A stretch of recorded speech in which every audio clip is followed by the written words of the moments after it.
Hey, good afternoon, everybody. Gabe Teran. I'm a resident of the city of Oxnard, and it's great to see everyone. Thanks for tuning in. And I wanted to take an opportunity to go over something that has been talked about a little bit around the city now that the November 3rd election has passed.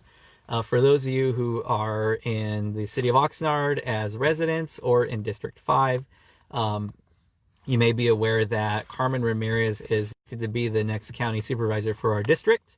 And I only say that because it's not been made fully official yet. But looking at the ballots left to be counted and where we are, it looks like mathematically she has prevailed in that race. And congratulations to Carmen on that. So what I wanted to talk about today is something that folks have been talking about, and that is with Carmen Ramirez being elected to the supervisor seat, what does that mean for her seat as a District 2 council member? So we actually had, as a city of Oxnard, a similar situation back in the 2012 election, where Tim Flynn was a council member and was elected to be mayor as of 2012. And so his previous council seat was now vacant. And so what the city was given was two options. And this is from Elections Code for the state of California. I have it right here. And try and follow along because it reads like stereo instructions. So if there's a vacancy on the city council, a decision must be made within 60 days of the seat becoming vacant. As I understand it, Carmen's last council meeting is December the 15th. And so let's say that her seat is declared vacant as of December 16th, the following day. Well, when that happens, a clock starts by Elections Code. And if that is the date that the seat becomes vacant, the city council has 60 days to decide, are they going to do one of two things? One, do they hold a special election to fill the vacancy? Or two, do they do an appointment to fill the vacancy? So let's talk about both of those real quickly.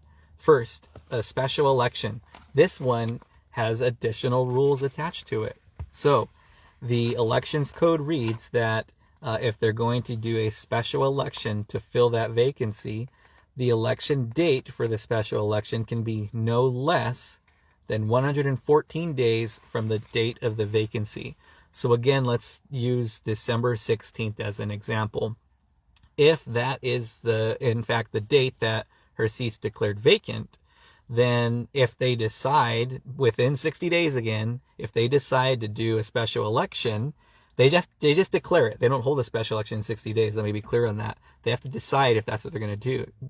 So when they declare it, now 114 days from that time would be early April of 2021. And what that means is that the election can take place at the next regular election in the state of California no sooner than April. So what that means is that if we were to have a special thing happening in California in March, that's too soon. It's not within the less than 114 days as election code lays out. Hope you're following along. Like I said, it gets complex. So the next one, I don't know. I looked in Elections Code to try and find the calendar for this, and I wasn't able to find it. I'm sure somebody out there probably knows. But in 2013, when they declared a special election, that was held on June 4th, 2013. And that met the criteria.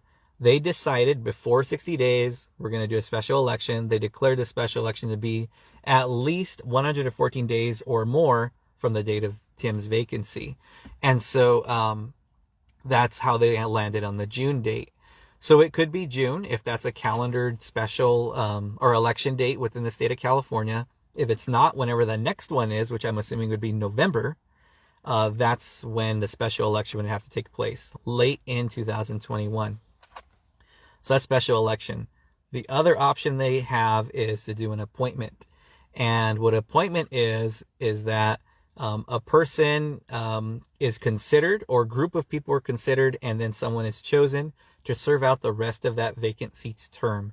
In the case of Carmen Ramirez, a person who either is elected in a special election or is appointed would serve in that seat until that term ends in 2022. And then they'd have to run for re-election in order to keep the seat.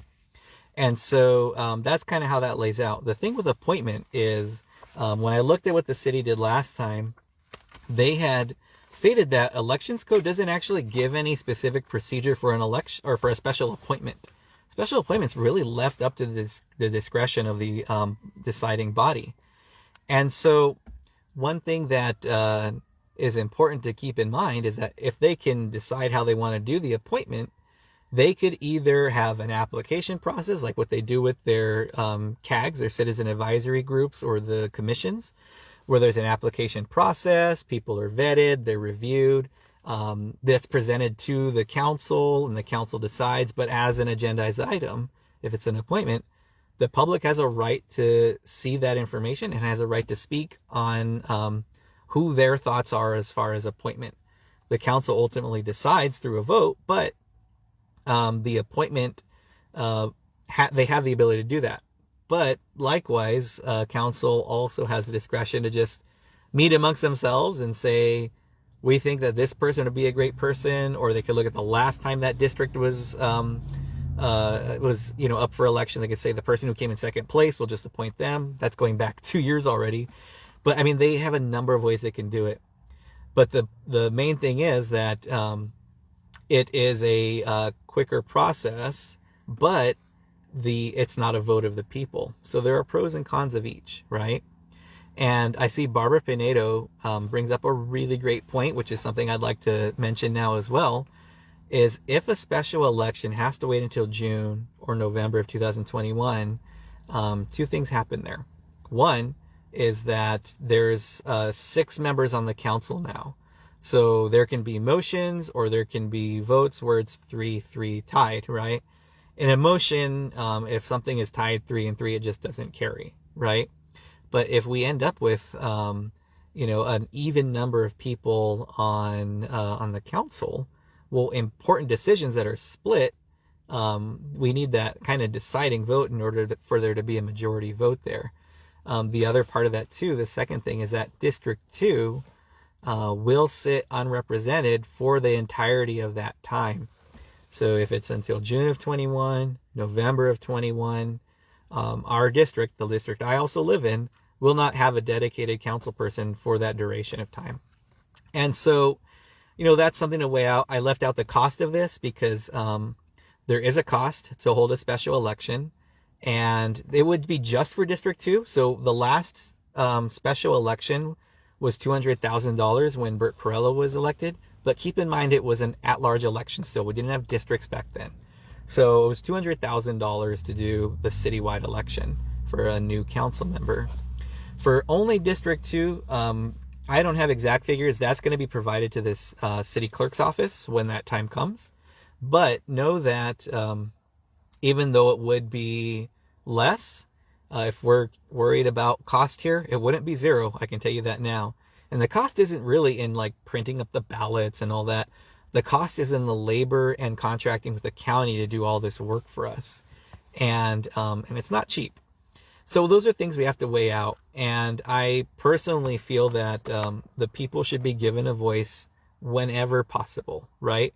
But for me, looking at the pros and cons of these, it's a very difficult decision. And I'm really hoping the council weighs it out, closely to see what they think is best. Again, the appointment is something that would be quicker, but it's not the people voting. The election would be the people voting, but it would have us waiting longer for the seat to get filled. So we got to weigh those two things out. So I wanted to put those out for everybody. So I also want to acknowledge real quickly that Steve Nash, who is a former Parks and Rec commissioner, and I was very happy to serve with him when he was on that. He says, let's see, we rarely have the council split votes like that. Yeah, absolutely.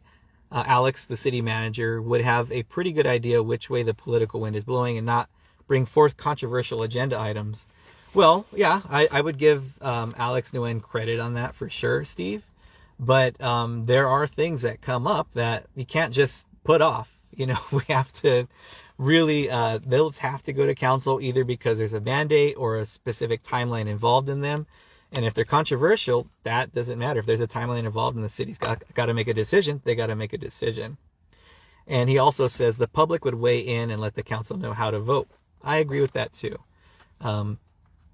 The appointment, obviously, I could understand and appreciate, probably in that camp too, why people would have that be a second choice. They'd prefer the election.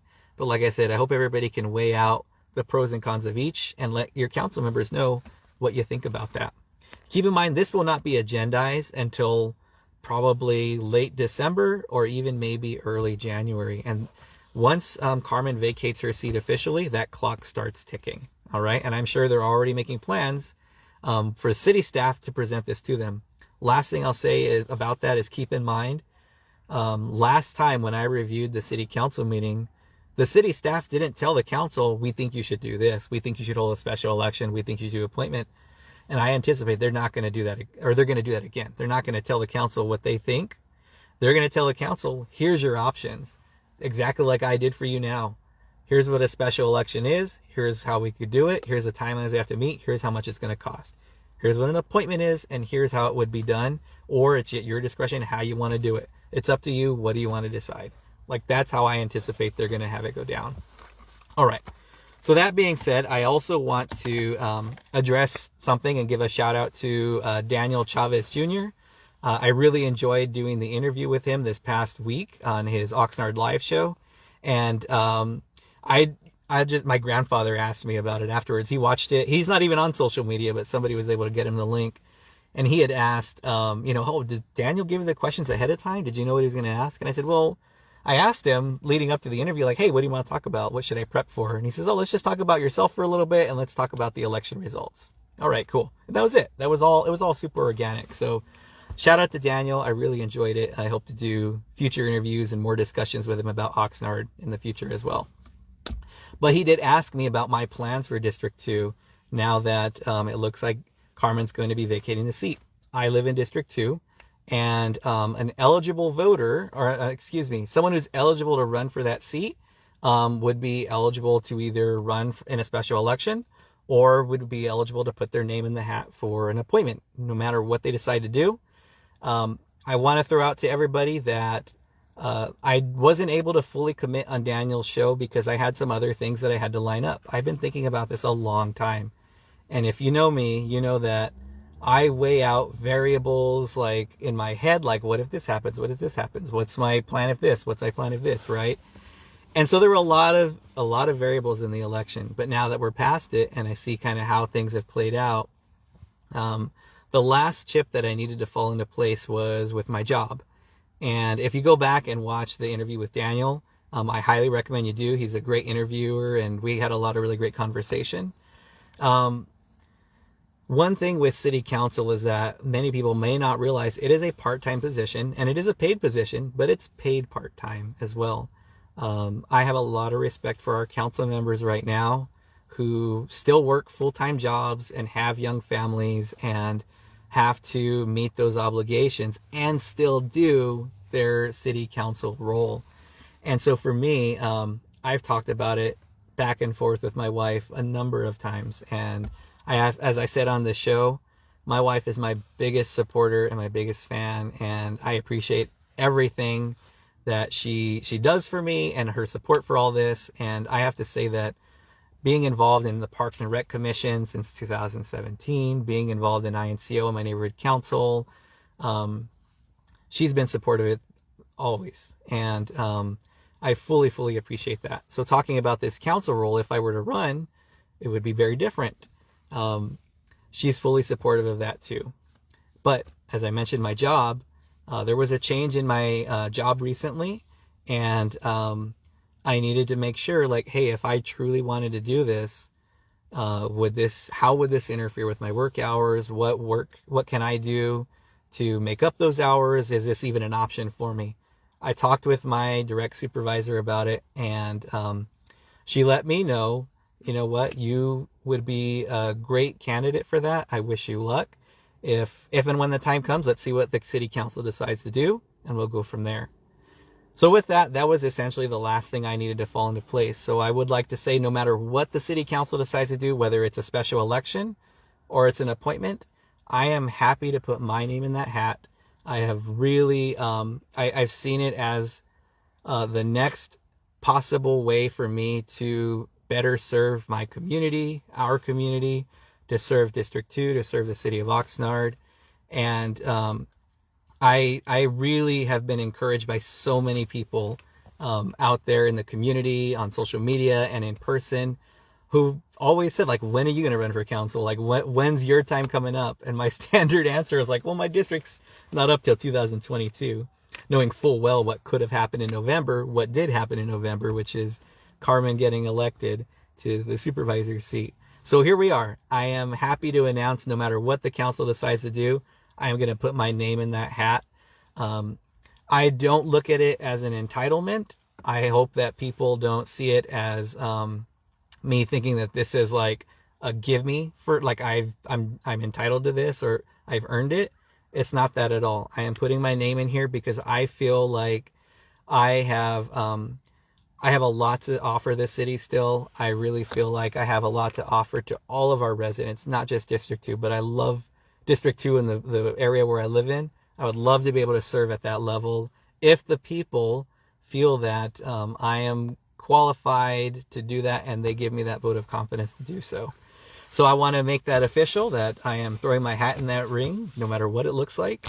And I wanted to also take the opportunity to educate everybody on what the city of Oxnard's options are moving forward. So we'll all sit back, we will watch and see what they decide to do in the coming, we'll probably know by the end of December or early January. So in the next 8 weeks, 10 weeks or so. And I want to give thanks again to everybody who has encouraged me to do this. I really wasn't sure if I could, not, if I had the ability to, but if the logistics of my life would allow me to do this. And having the support of my job and of my family and of all of the residents who have talked with me about it, that means a lot to me. And that's really what pushed me to do this, was to be able to serve everybody, and just seeing the encouragement that people have given me. And I am so, so grateful for that. So that being said, that's my official announcement, and that's my opportunity to educate everybody about our next steps as a city. I hope everybody has an amazing Saturday, and I'm looking forward to where we go next. And if you have any questions or anything, put them down in the comments. Otherwise, we'll talk soon. Thank you very much, and have a great day.